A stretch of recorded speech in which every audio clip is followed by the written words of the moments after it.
mbote lisusu bandeko langa bandeko oyangai tokutani ndenge tomesana kokutana biso na bino nalobaka na bino likambo eza ya contrat signa tolobake mutu a trahir moninga te tokomi mercredi 28 octobre 2020 joyeux anniversaire na batu misato ngai na ko souhaiter joyeux anniversaire na Manassé Wabikulu qui fête son anniversaire. Joyeux anniversaire à toi, Manassé. Joyeux anniversaire na Mama Vero Lumanu, l'épouse de notre collègue Vero Lumanu, l'épouse du professeur Lumanu Adolphe Bouanansefou, qui est au sud de Pité. Joyeux anniversaire à elle, 50 ans d'âge. Ça s'est fait. Alors, joyeux anniversaire na honorable Christelle Vwanga qui fête son anniversaire aujourd'hui. Pour toi, je chante. Joyeux anniversaire, joyeux anniversaire, joyeux anniversaire Christelle, joyeux anniversaire. Voilà. Joyeux anniversaire à toi, joyeux anniversaire na bande ko nyonso tout bako fêter anniversaire na bango lelo le 28 octobre 2020 Hermoko photo banda kapebe mission na kopesa bino elengi na koseka mwa mukebo za la détendu eza malamu pamba te talakaka makambo ya politique mboka oyo mutu banere ko pété o collègue na gasa falo baka ça va péter. Joyeux anniversaire na bino nyonso tu masolo na de Pité tokobeta masolo ya Félix Antoine Tshisekedi Tshilombo na Brazzaville a plaidé pour la paix na pays des Grands Lacs. Masolo na de Pité tokobeta masolo ya makambo ya Pius Mwabilu Mbayu tomonaki ba photo ba déclaration etamboli na kati ya bandeko wana tomoni Harold Badibanga na kati bandeko ne ba journaliste baganji balubi na yo Harold Badibanga à cause à la toi, à cause à la te, vous allez découvrir qu'est-ce qui s'est passé. Didier qui kwa kutuna ye mutuna bamona kiyo kuna tomoni yo awa ezanini eza un pas en avant un pas en arrière to ezandenge nini masolo tokozwa Didier Kikou en direct ya parti ya Pius Mwabilu où nous sommes alimentés. Didier Mbote esika yo zali. Oui, merci na mwana mboka, merci na bandinyo surtout ya masolo na député.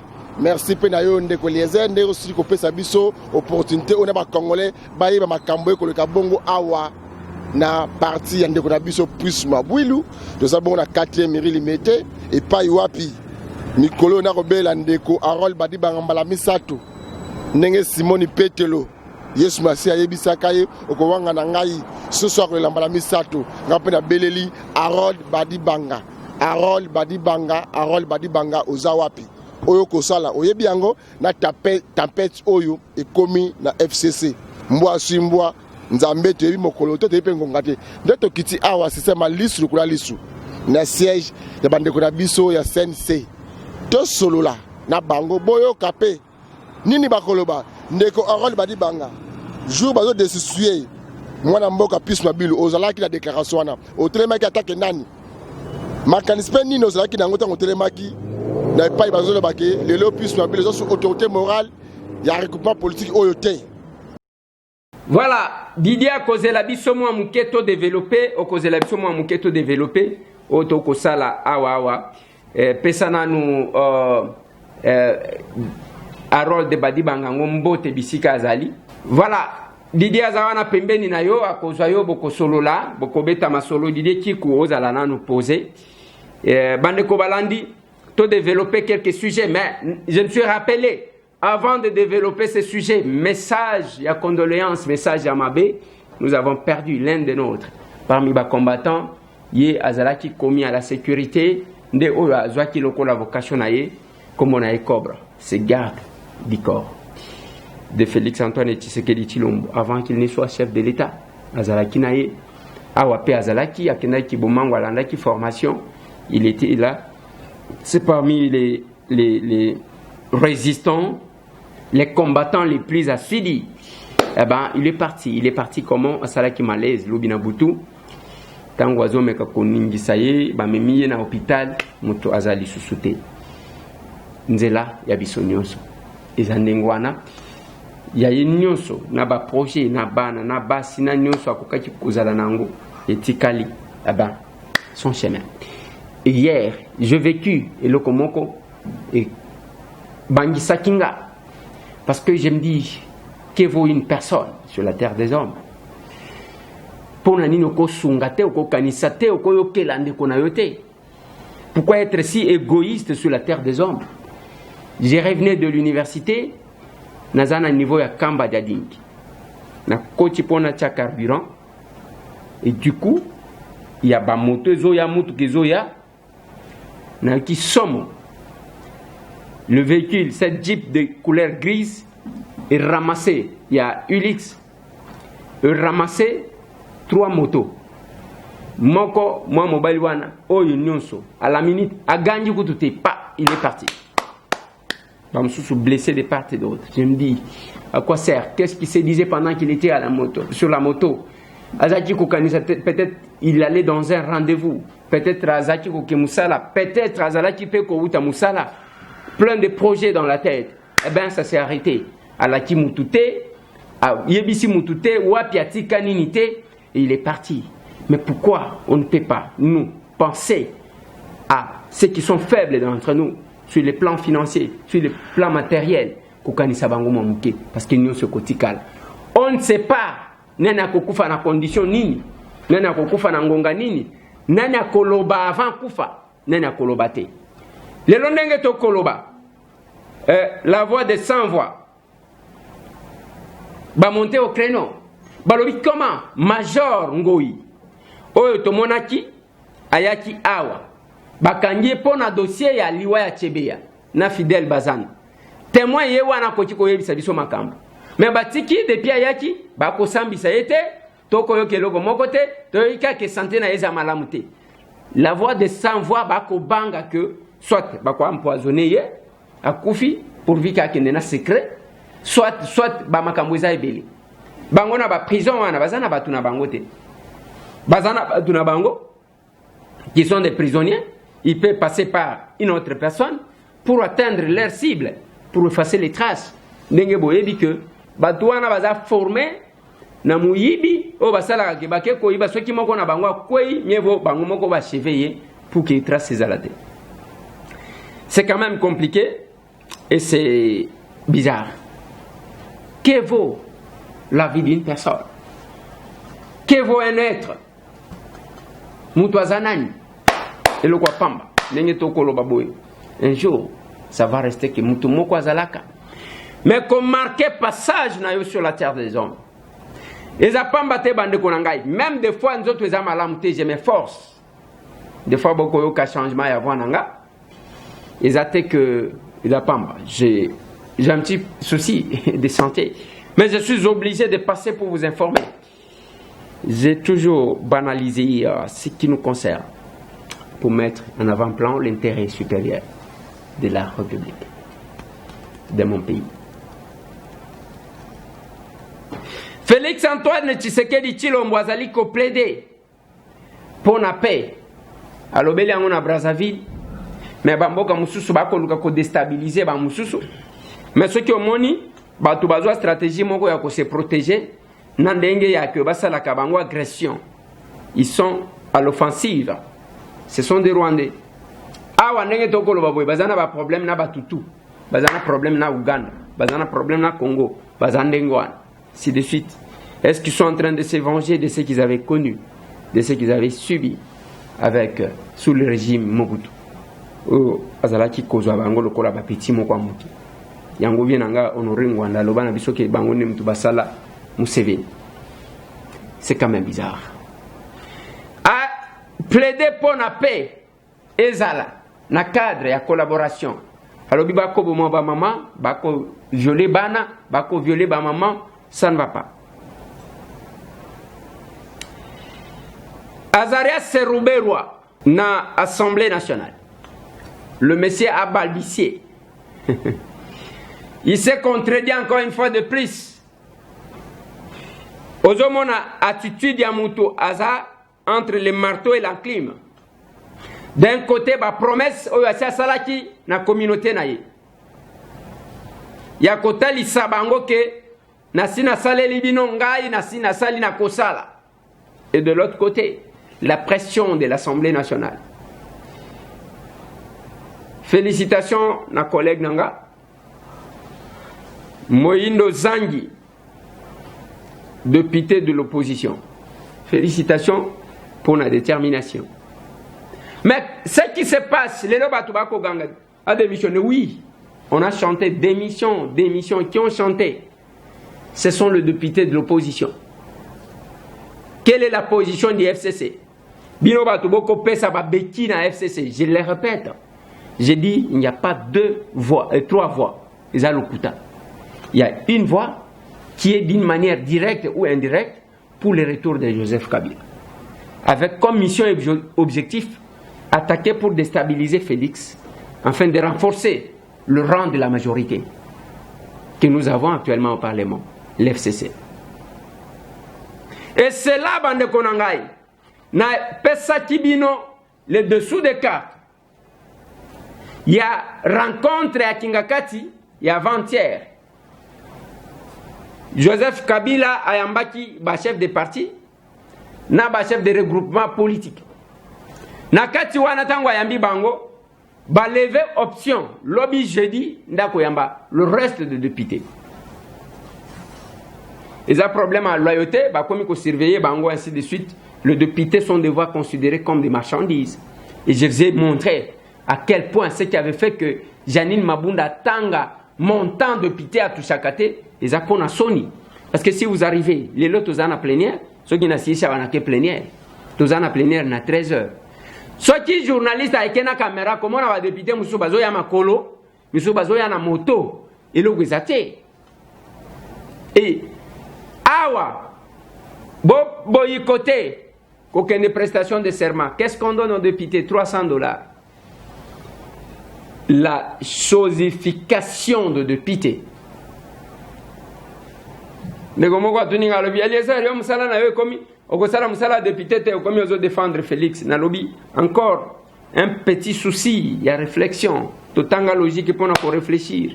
Je ne suis pas défenseur de Félix, je suis défenseur de la patrie parce que je connais pas s'il y a combat. Nazo défendre parce que je crains que baoba bundaki pour que Kabila kende ba kende ko pesa ye ba beki. Quand ils vont à Kingakati, ba lever option que batu ya FCC lokola bango baza trop sali ba yokela ka bango lisute bango bazonga sima. Momuke depuis que Félix a parlé, batu combien ya FCC boyoki ba koloba. Ba o bazo bima penza bazolo. Ba batami.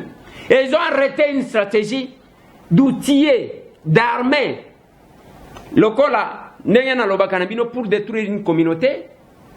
Il faut qu'on ait médiocre d'entre eux, qu'on arme bango pour qu'ils attaquent naba excellent. C'est ce que nous subissons tous les jours. Mais chance, ils ont que toi combattant. Et kobeta na gauche, kobeta na droite, kobeta na centre, kobeta na simatili kolon nase na zandenge na zawa. Que vaut ma vie? Ma solo n'a de bidé. Tangu bake kuna balobi, qu'est-ce qu'on fait? On y va. Biso tozo kendeka na courant. Yaba proche ya Fayoul. Tolo bakaka bino musala na bino tolingi bolo bela bisote. Bino go banakaka. Non, plan de sortie à Fayoul. Félix Azokosa, plan de sortie à Fayoul, Félix Azokosa. C'est tout ce qu'on a dit. Parce que tant muto akoloba ndengo ana bino boko soupçonner te ka aliembongo. Boko mona ka neti muto azolo bandenge ya normal, mais il y a une carte qui s'est déjà jouée derrière. Et vous allez voir de plus en plus, l'FCC va se taire de plus en plus. Et ceux qui sont proches de Martin Fayoulou, Bakomata, dans ma déclaration, ils vont le faire tous les jours. Vous allez les voir dans tout le média. C'est une stratégie qui a été arrêtée. Du moins qu'il ne doit quoi résister. Alors, il y a pour jouer GOT. C'est la stratégie arrêtée na Kingakati. Ça va servir à quoi? Nazo Kamabe parce que le lonamona Martin Fayoulou andima que Kabila Zonga soit Etambwe Mwamba a place à comme chef de l'État pour que va organiser ma ponomie pour que n'en habiter. Yango appelle Issa Kibino, les gens qui prétendent défendre la Constitution, mais qui implore le retour de Kabila. Bazana Constitution. Bauchi koyemba kozonga après bimisi Constitution to tiango kadena. Bozomo na kebatu bazana problème. Il n'y a que les aveugles politiques bazo comprendre makamangote. Oyo zoyoka nani ya FCC alobaka lisusu na mungongo malonga. Avec tout le courage. Nani. Je peux vous dire même quelques Kassaïens que vous entendez là faire des déclarations, on a fait ceci, on a fait ci. Après, à Benjouan, moi, je vous ai vu, le chef de l'État vous a reçu dans le cadre de Kassaïen. Pourquoi vous ne m'avez pas appelé? Bota la bateau modèle one. Et c'est la politique que vous allez faire. Eh? Azawana wana bandi chiluba neti alika mumsus. Et mutwa malonga mutwa sérieux, au jipe foi, au tiena mutuan. Nous voyons, tous autres à la consultation. Et j'estime qu'il y a les personnes qui ne méritent pas d'être consultées. Bao bazali qu'on s'occupe de la consultation. Consultation, on va commencer à récompenser les traîtres. Ceux qui ont trahi, allez vous récompenser. Toyebi bololo, toyebi nchunga. Il y a combat oyo. Namona qu'à chaque fois Facebook a rappelé à Kabiso Bamakam. Il y a peu, je vous ai rappelé. Facebook a rappelé Kinga Mukolo oyo vient nanga bien que ezana bande ko balingi nalo bakande mwana te. Martin Fayoulou m'a dit azwaka ki bota na mutu. Nous avions perdu 2 caméras ce jour-là. Mon collaborateur m'a caissé là, Alala Naboloko. Tout le monde de toutes les couleurs. On est là. Dans ça, mais Moutou aya kopé sa discours. Ya kozonga nasim. Compliqué. Azarias a balbutié. Moïndo Zanja lobby, ok. Si tel est le cas, après si ma recommandation à lobby, Yaya Wana démissionné. Mais est-ce qu'il va démissionner? Azarias ne va pas démissionner, c'est que je sache. Oui, pasteur a démissionné. Dis-moi, bon, la politique, bon, comme ça démissionner, tu peux récupérer une citation. Ça peut aussi arriver. Mais je ne vois pas l'FCC lâcher Azarias actuellement. Bako lâcher été. Parce que Bango force na Bango, tous ceux qui nous brandissent de l'État, ils ont mandout. Bozomona, combien Bakomi ko attaquer ambassadeur américain? Bazoko sa Félix, Akokufa, Bazoko sa Félix. Bino musala na bino boboma kabatu nyoso. Boboma Chebeya, Bovanda. Boboma Bazana, Bovanda. Rossi Mukendi Tilelo, procès na ezaka fixé te. Tilelo ezaka fixé te. Kapangala, Akenda. Ba combattant batumba bangwao. Donc, Bovanda kana bino mbangu na munduki. Yango moni ba kola kisaka biso ndenge bazobeta masasi. Tak tak ba image akala pour que totala ke bino ba civil to kola kisabine. Ah bon? Bolingi bokoma na ndenge bokendaka San City, bokeko Kabola, ba chef rebelle bokeko Kabola nini? La gestion de la République. Et qu'est-ce que vous avez fait? Bozo betanaka ba passe. Ce qui est makambo mandu kite okozalate. Félix a ebi makambo mandu kite, lui-même l'a dit. Nasina ebi sabino mbala na mbala ke biso toza bato ya bitumba te. Toza bato balinga kotangisa makila te. Biso komba na biso ezali komba pona démocratie. Voilà. Ayebi makambo mandu kite. Naloba kanabino chaque jour. Quand moi gilet par balle, bazwaka ka balati saye boy. Et l'obisa est en langue. Pona nini? Parce que Félix a mesani makamba manduki te. Eza biloko a yebité, place Bandela, place Souka. Mais vous avez quand même le courage des gens qui prennent les photos, bâti Azarias, na Tshisekedi bâti Tshisekedi le père, bâti Azarias, nanan, balobi azandengwan. Mais bino ndenge bozawa, nde bato manduki bandeko Azarias.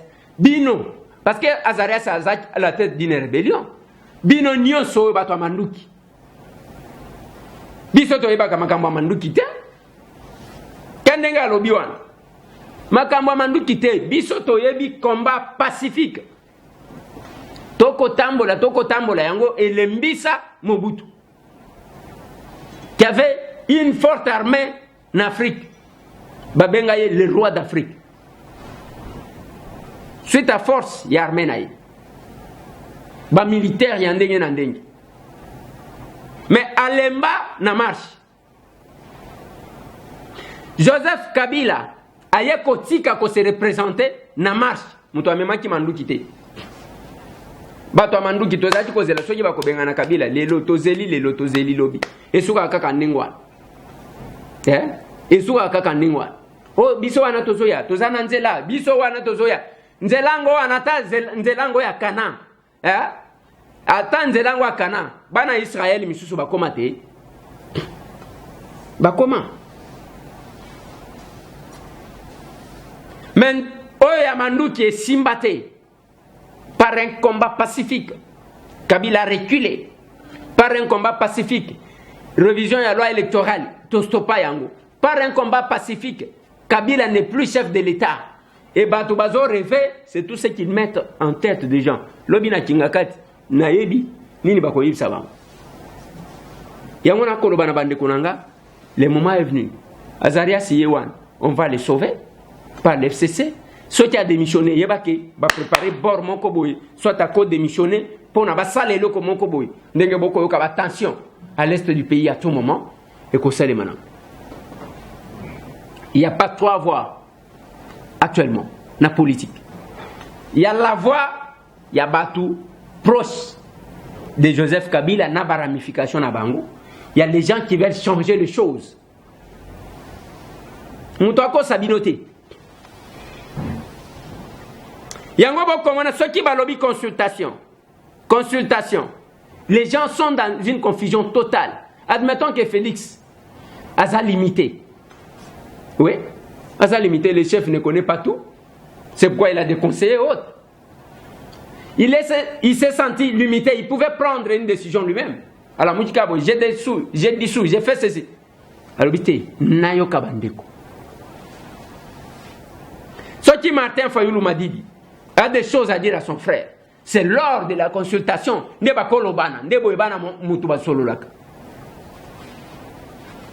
Quand quelqu'un dit non, Martin Fayoulou, à quoi coûte-t-il? Bayebi à quel jeu Bazali ko jouer. Tout simplement, et ils sont payés pour ça. Ce n'est pas le radicalisme, ils ont coûta. Ce qui Martin Fayoulou m'a dit, a des choses à dire à son frère. C'est l'occasion de le lui dire en face. Moi, mon bali à l'obaganasi, mon congoté. En face. Mon frère, il y a ça. Il n'y a pas de Martin, il y a mon yebi, na Genève, o yebi boye. Bakotala na bango mi bale, biso to ana posa ko zalate. Posa na nga na consultation oyo. Martin Fayoulou, na Félix Batalana. Bango mi bale sans témoin. Ce qui va vérité ko bima kunati. Martin Fayoulou a vendu. Félix a vendu, Batala na bango mibale. Moutouaki tise c'est l'occasion. Batoubazo ba consultation. Fayoulou a reconnaître ainsi de suite. Non, c'est l'occasion qui lui se parle. Ngaina linga. Félix Antoine Tshisekedi Tshilombo. Place à Koyambela Martin Fayoulou. Moutouaza late. Ma faye kaka koti. Batie bango oyo a vendu wana en gardant compte il y a distanciation sociale pour la Covid. Ou à l'obi Martin, ou à l'obi Félix. Qu'est-ce qui se passe? Balobana. Pourquoi vous ne pour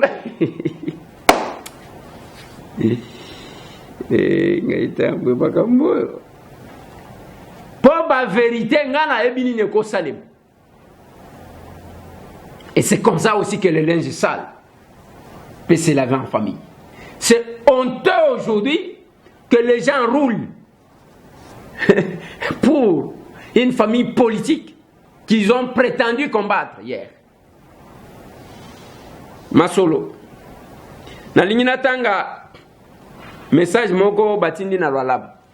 Nalingi natanga message wana avant que nazongela Didier, je pense que ozo kangai en direct et alimité bisika ozali et Papius Mwabilu nazo zoyo dans quelques minutes, mais entre-temps on attend. Bonjour Martine. Au Lualaba rien ne va.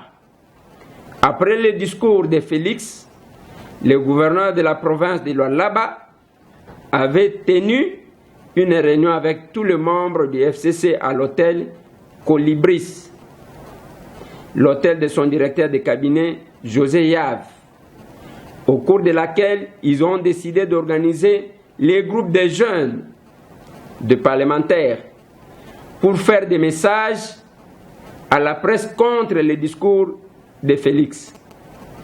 Après le message, tout le monde passe par le bureau du gouverneur pour une collation.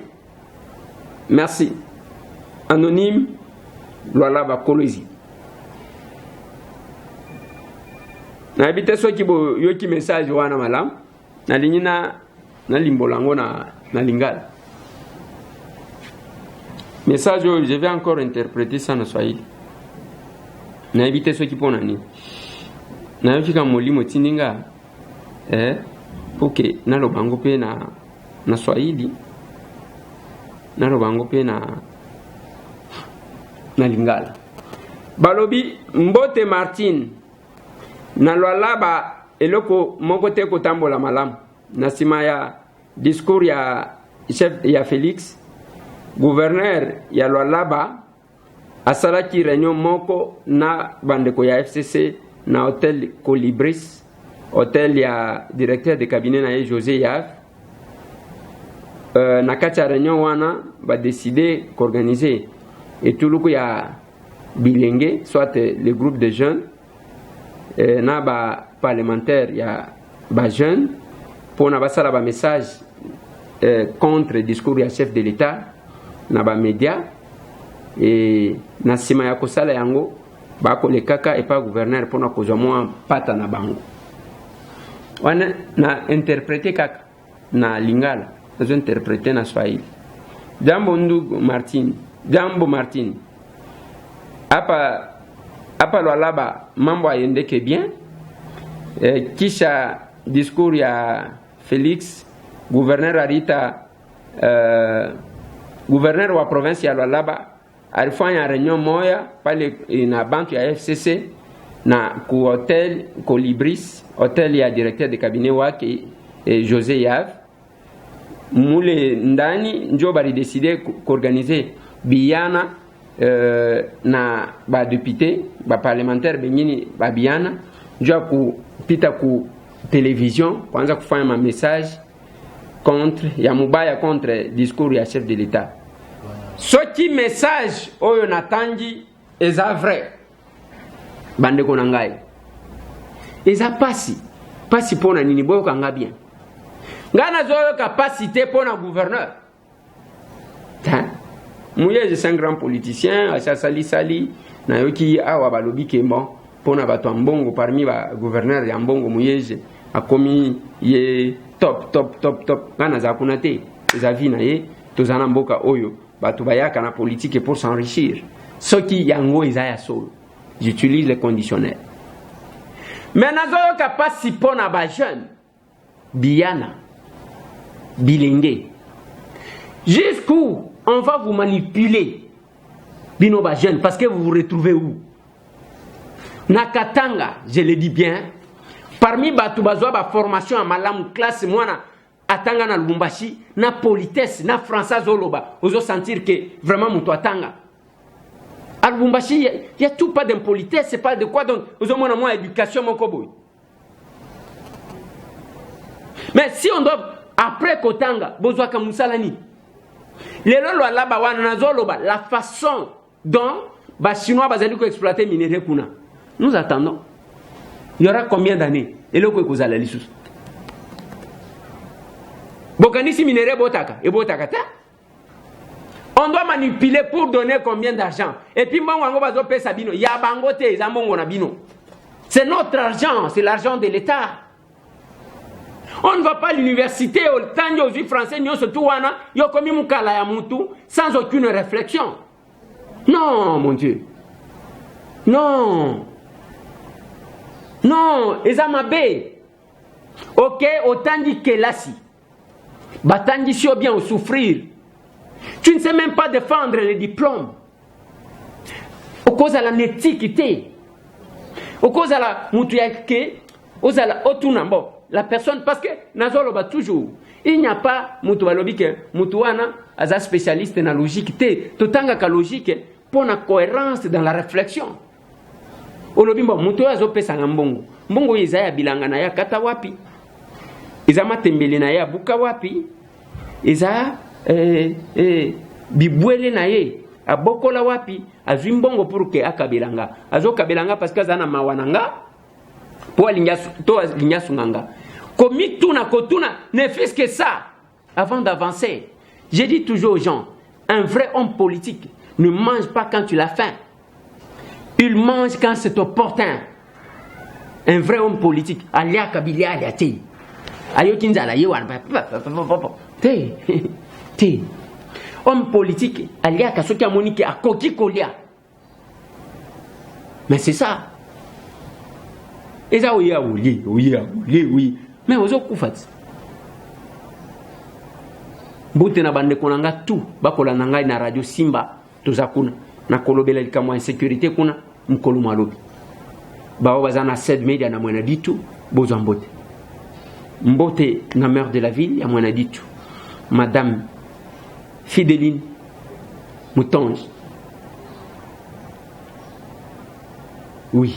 Bozo bambote bisika bozwami. Bozo bambote.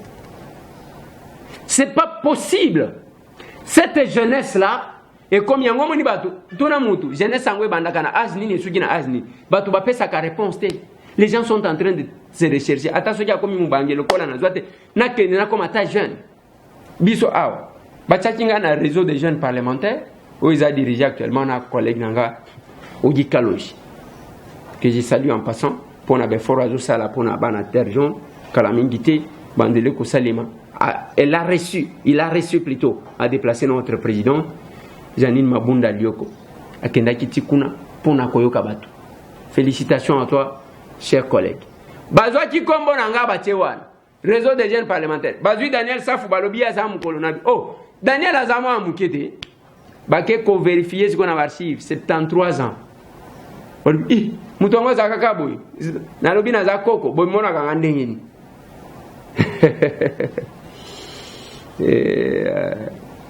Batu babata maka. Ozomona kan nzoto ezate 73 ans ebele oyo. Mais tobenga ka batu tuka ba maman, papa nangai, maman nangai izandenge biso tobokolama. Teba kama kama ko fingate. Et les jeunes de Lualaba se laissent manipuler. Pona mbongo combien oye uti wapi? Bakupatie kazi utumike. Njo utarisha familia yako, njo utarisha bazazi yako, njo utarisha batoto wako. Njo utaoa. Si utazeka paka hivi au wake, njo hauna na franga. Kale karikuta beko na kupatia kama njo $100 kama ni ngapi? Njo nini? Basha kuisha hapo bantu bangapi na ebi bintu ya kata bantu bangapi basha kufa. Meboko bobeko paka pale. Bana wisha bantu njo banaenda kunegocier. Bon, unaona mimi napatanaka nabo, mimi nitaenda kubambia comme ça mi bataille, mimi tabakalmer ainsi de suite. C'est tout ce qui s'est fait. Mais ce sont les familles de ces gens-là qui perdent le leur. Boli misangana kotaki mwa mke na Swahili parce que nazana Lualaba. Babo misi batu combien? On ne doit pas continuer à chosifier les jeunes pour na manipuler bango. On les met dans les conditions à que mutwako zo musalate pour na bala pour na aboko la bana na ye aboko la baboti na ye bazotia na ba conditions ana pour que ba manipuler kai allez zoa. Vous trouvez normal? Botala tozana ba jeune tozana bango ba sportif ya PPRD. Sportif pendant 18 ans. Bazuni et le mon côté. Tous ceux qu'ils ont eu, j'en ai trouvé un, assez changé à commis quelque part. Azo betato, azo lobawana ke tika. Bango batumbanda kuboy, bango ne batumba boy, ainsi de suite. Et ça sonne. Avec tout le risque là, qu'est-ce qui gagne? Kaka bango wana, Kabila Kozonga, Kabila Kozonga. Après, Totia Kadenanani. Vous trouvez que ça ne va pas, non? Didier, Nalingi, Nazongela yo. Nazwa Didier à partir de Yakuna et Papius. Oui, Didier, au côté ko yebisabiso, qu'est-ce qui se passe là-bas? Ni Nangwezo Lobama, ni Lobami. Oui, Bandeko Balande, na utu ko yebisabino, avant to côte la point de presse Bandeko na biso.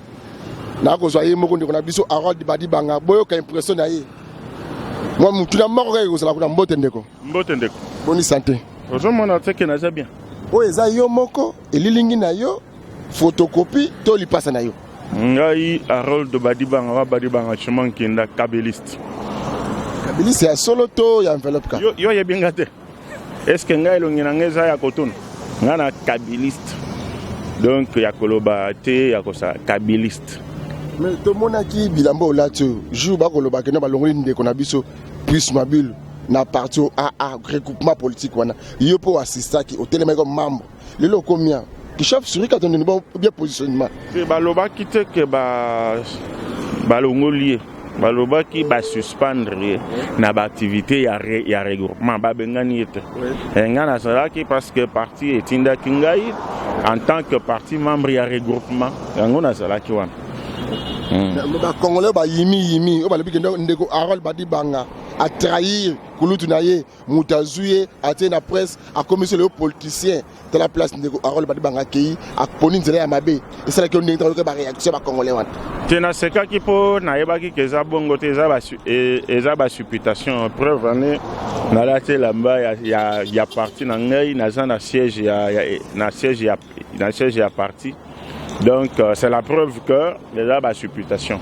Je suis là et il y a mis balai Congrès national congolais, ils sont membres, il y a FCC, ils ont réitéré loyauté dans la Mokonzi, autorité morale et FCC, Joseph Kabila Kabang.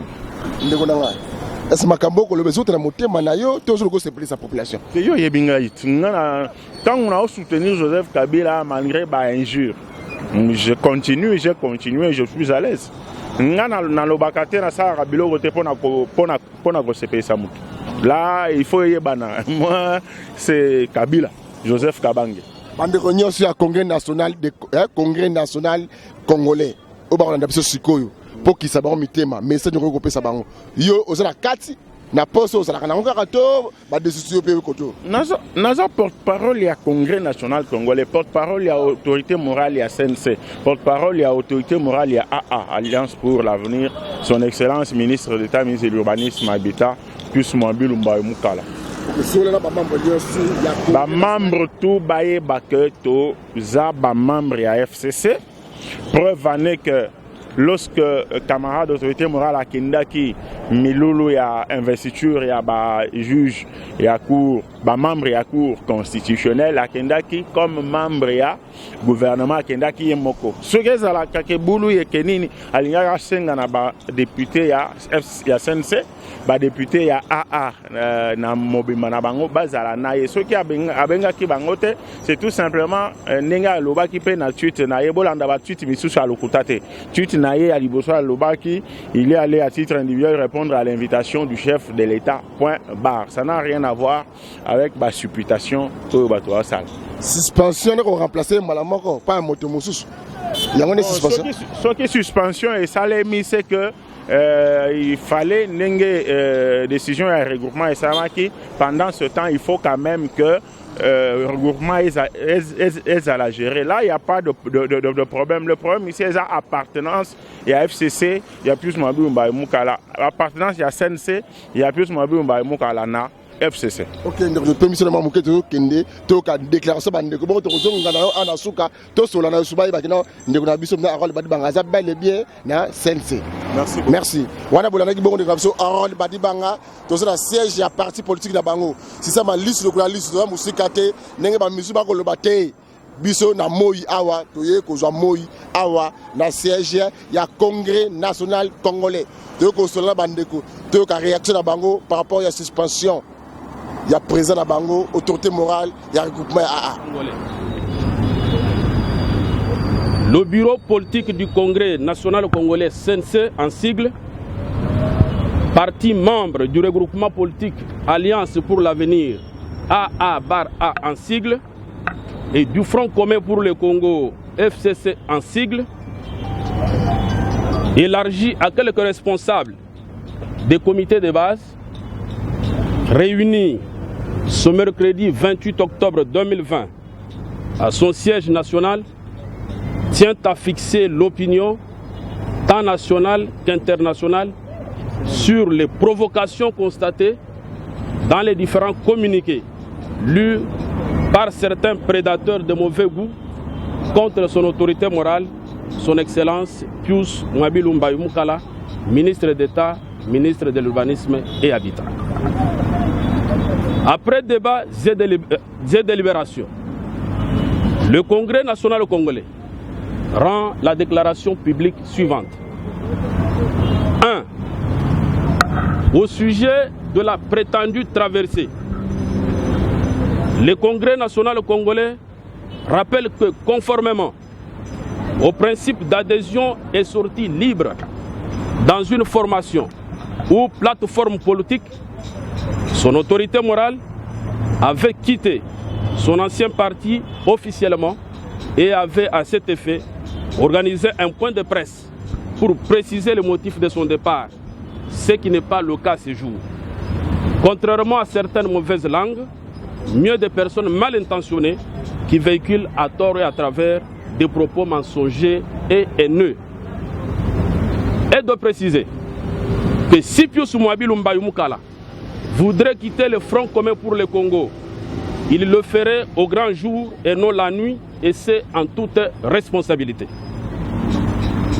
Au regard de ces comportements malveillants, tendant à nuire et à ternir l'image du CNC et de son autorité morale, son Excellence Pius Mwabilu Mbayu Mukala, le Congrès national congolais, ainsi que son autorité morale, réaffirment leur appartenance au Front commun pour le Congo.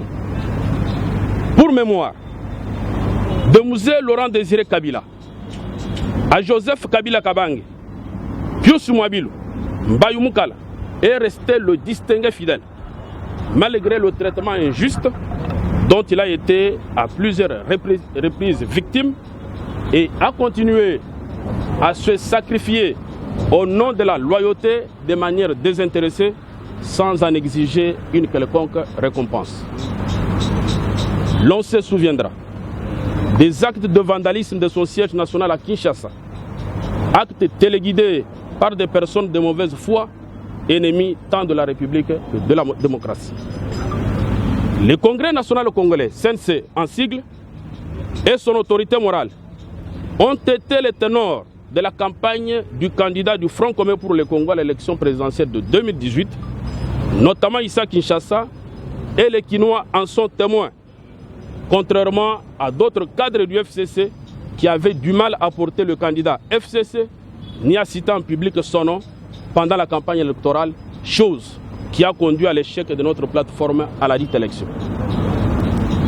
2.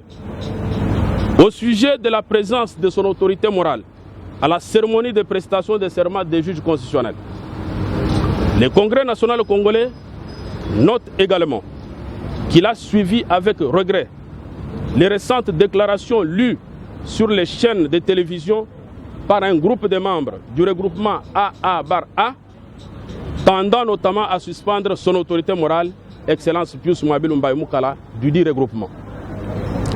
À ce sujet, le Congrès national congolais rappelle les personnes remplies d'outrecuidance qu'il est de principe dans le fonctionnement des institutions de l'État que l'on est ministre pour la République et non pour son parti.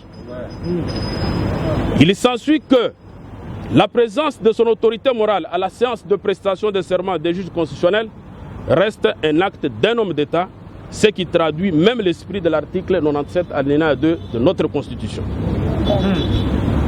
Fort de cela, Et à la lecture des statuts du regroupement AA-A, en l'espèce les articles 35 et 36, il transparaît clairement de la fameuse déclaration la violation flagrante des statuts qui édicte spécifiquement la procédure disciplinaire à suivre pour aboutir à la sanction des membres. À cet effet, les sanctions prévues sont l'avertissement, le blâme, la suspension et l'exclusion temporaire ou définitive. Cette dernière, comme les autres, ne peut être prononcée qu'après institution d'une commission ad hoc mise en place par le comité directeur sur proposition du président. Or, dans le cas d'espèce, cela n'a point été le cas. Et par ailleurs, seul le comité directeur est statutairement compétent et non la conférence des présidents, soi-disant élargie aux élus et cadres du regroupement. Il s'ensuit que de la suspension préventive infligée à son autorité morale, le CNC relève qu'elle n'est prévue par les statuts du regroupement AA-A et par conséquent, elle est chimérique, montée de toutes pièces et donc sans aucune conséquence juridique.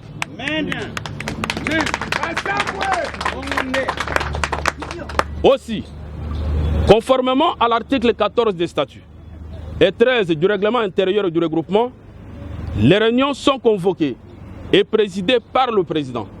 En cas d'absence ou d'empêchement de celui-ci, par le vice-président ou en l'absence de tous les deux, par une personne déléguée par eux, contrairement à la fameuse réunion non convoquée par le président ou les responsables attitrés et dont la présidente n'avait aucune information ni délégué le pouvoir.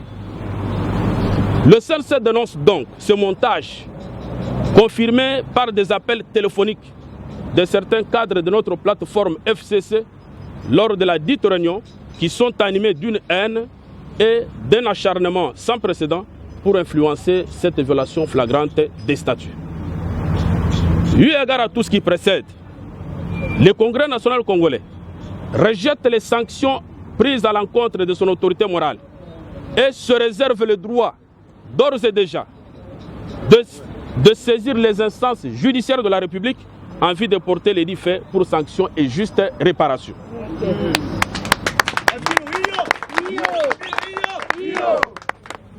À la base du parti, nous lançons un appel vibrant au calme et à la sérénité. À vaquer librement, comme d'habitude, aux activités du parti et de notre plateforme, à ne jamais céder aux provocations, ni croire aux fausses rumeurs des réseaux sociaux, à ne prendre aucune position au regard des enjeux de l'heure sans une moindre autorisation de la hiérarchie du parti. Car l'autorité morale de notre parti, je cite l'excellence Pius Mwabilu Mbaye Mukala, est et demeure le président statutaire du regroupement. Que vive la République démocratique du Congo, que vive le Congrès national congolais, que vive son autorité morale Pius Mwabilu Mbaye Mukala, fête à Kinshasa le 28 octobre 2020 pour le Congrès national congolais, Léopold Muyembe Tshilungu Boatoma, président national AI. Je vous remercie. Oui, Bandeko Balandi, yato komo puis c'est ça ma liste quoi liste masolo na député to uti ko zabion de ko Harold Badibanga to ko déclaration définitive ya regroupement na Bandeko na biso ya Congrès national congolais a parti o kamama kadandeko plus Mabilu et puis AA ils a regroupement o kamama toujours na yemei boyoki déclaration ya Bandeko ya parti politique wana boyoki pe ndeko ngaso Harold Badibanga o te beleke mbala misato a lobby ki akeneki kuna yenge bene ndenge parti tindaki aza bel et bien na idéologie ya papa na biso plus Mabilu aza na parti oyo alongwete awa biso zo kasema lisu kwa lisu bandeko na ngai to suki après moko malotika te kimi akolo nzambe ezala maboti na bino ndete zongsi miko et pas ya mwana mboka ndeko les olobi nini masolo na député. Voilà, merci beaucoup aussi Didier Kikou, merci na Bandeko Balandi et Kozalato bo vivaka ba moi événement ya ndengwana ndenge zaleli lobby. Je pense il faut tous avoir audio na bino to kozwa quelques audios système na biso ya 6h à 7h ya Kinshasa otindi audio sur les consultations sur makambu nyonso ko salema lobby to kozwa ba audio na bino to kozwa avis Nabino par rapport à ça, soit votre opinion. Plus 243 998 311 332. Masolona député Bobo Sanate Kopesa Moninga Sourire. Sarah Yewana Abimaki na hôpital avant-hier. Asenga ki ba sombela ye tablette, na sombela ye tablette. Azui moi tablette na ye. Merci na bande kutu oyo basungaka pona tokoka ko assister bato parce que biso moko tokoka te. Voilà, Kabangoupe, Dieu merci, Yewana, Azana nous na hôpital, Badoulé réseau de Ranjakaye, il a besoin des fois de nous, mais pour la petite abissika, il faut se préparer parce que ok, ne pona ka moko, baka est comme moi belli. Karamingite, il y aura aussi une activité qui va se faire na Goma, pour na ba orphelin o ya Goma. Totalisa kibino bazangi bilamba, bazangi nyon so moyen bazonga classe ezate, on va essayer d'intervenir pour na ko assister bango. Kobo sanate bande ko tout obo komon mutuna muto akoya na likamuna ye oyo utisoki wapi ye wana zo matana moto baye okomituna baye bakanda ku ndenge nini no sala ndenge nini en avoir ou pas on est obligé à causer la bande ko na biso et c'est notre vie nous avons décidé ça to vanda kaka boy to moni pas porte fongwami mi balepe bakotina guitare wana kitetela yindi na lupango boyoka.